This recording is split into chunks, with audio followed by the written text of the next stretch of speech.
ছবিনগর নামের একটি রাজ্যে একদিন একজন বুড়ি মহিলা নিজের ছেলেদের সাথে থাকতে আসলেন। ওই মহিলার নাম ছিল নির্মলা। ওনার 5 ছেলে ছিল। সব ভাইদের চেহারা হুবহু একই রকম ছিল। আর ওই 5 ভাইয়ের কাছে 5 রকমের অদ্ভুত জাদু শক্তি ছিল। কিন্তু ওখানে ওরা নতুন হওয়ার কারণে ওই ভাইদের শক্তির ব্যাপারে ওই রাজ্যের লোকেরা কিছুই জানত না। সবথেকে বড় ভাই পবন, ও নিজেকে বেলুনের মতো মস্ত বড় করে ফুলিয়ে নদীর সব জল শুষে নিয়ে 10 মিনিট নিজের ভেতরে ভরে রাখতে পারত। দ্বিতীয় ভাই ছিল পুনিত। ও নিজের পা দুটোকে যতটা ইচ্ছে ততটা লম্বা করে ফেলতে পারত। তৃতীয় ভাইয়ের নাম ছিল প্রেম। ও হাওয়াতে 2 ঘন্টা ভেসে থাকতে পারত।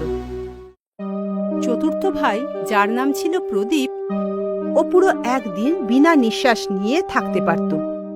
আর সবথেকে ছোট ভাইয়ের নাম ছিল পঙ্কজ, যার কাছে অনেক শক্তি ছিল আর ও খুব জোরে দৌড়াতে পারত।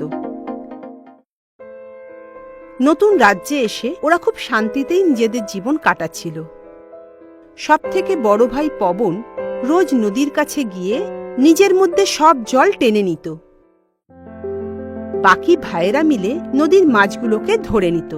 তারপর ওই মাছগুলোকে ওরা বাজারে গিয়ে বিক্রি করত এবং সেই টাকায় ওদের পরিবার চলত। এরকমই একদিন ওরা সবাই মিলে যখন সকালে মাছ ধরতে গেছিল, মাছ ধরা শেষ হয়ে যাওয়ার পর পবন নিজের ছোট ভাইকে বলল, পঙ্কজ, আজ তোর পালা মাছ বিক্রি করার। হ্যাঁ দাদা। পঙ্কজ তখন মাছ বিক্রি করতে চলে গেল। তখন বাজারের বাকি জেলেরা ওকে বলল, আরে ভাই, তুমি রোজ রোজ কোথা থেকে মাছ ধরো যে তুমি এত এত মাছ পেয়ে যাও? আমাকেও বলো না ভাই। আরে বাবা, আমরা তো সব একই ভাই ভাই, তো তুমি আমাদের সবাইকেও বলো। ঠিক আছে, আপনারা কাল সকালে নদীর ধারে চলে আসবেন। পঙ্কজ সব মাছ বিক্রি করে বাড়ি ফিরে এলো আর পুরো ঘটনা ওর মাকে আর ভাইদেরকে খুলে বলল।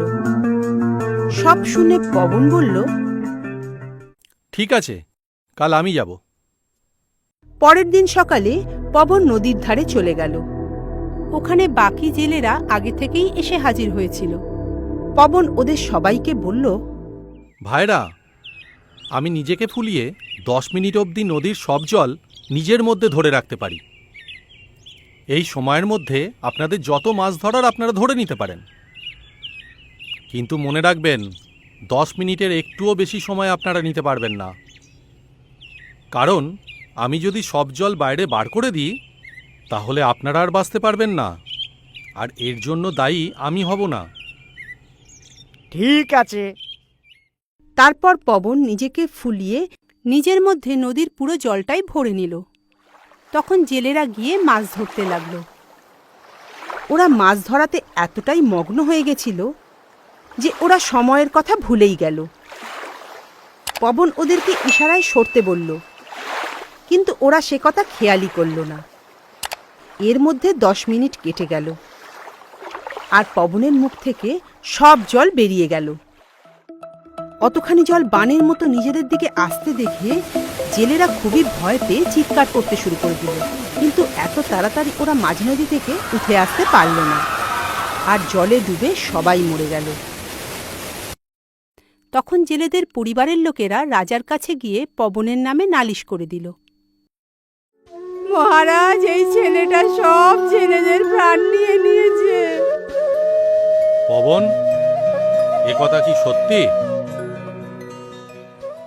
হ্যাঁ রাজামশাই, কিন্তু আমি তো ওনাদেরকে বলেছিলাম যে আমি 10 মিনিট অবধি নদীর সব জল নিজের মধ্যে ধরে রাখতে পারবো।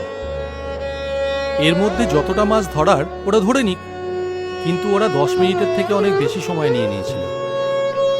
আমি ওনাদের অনেক ইশারা করে ডেকেছিলাম জল থেকে উঠে আসার জন্য, কিন্তু কেউ আমার দিকে দেখলই না। এতে আমার কি দোষ বলুন? সে যাই হোক পবন, ওই জেলেদের মৃত্যু তোমার কারণেই হয়েছে। সেই কারণে তোমাকে শাস্তি পেতেই হবে। তোমাকেও ওই নদীতেই ডুবিয়ে মারা হবে। তোমার যদি কোনো শেষ ইচ্ছে থাকে তাহলে বলো। ঠিক আছে, আমি আপনার শাস্তি মাথা পেতে নিলাম, কিন্তু আমি শেষবারের মতো মায়ের সঙ্গে দেখা করতে চাই। ঠিক আছে, তুমি আজকের রাতটা তোমার মায়ের সাথে থাকতে পারো। পবন বাড়ি ফিরে এলো এবং বাড়ি এসে ও সব ঘটনা নিজের মাকে আর ভাইদেরকে বলল। সব শুনে পবনের দ্বিতীয় ভাই পুনিত বলল, ভাই, তোমার জায়গায় কাল আমি যাব। পরের দিন পুনিত নদীর ধারে গেল।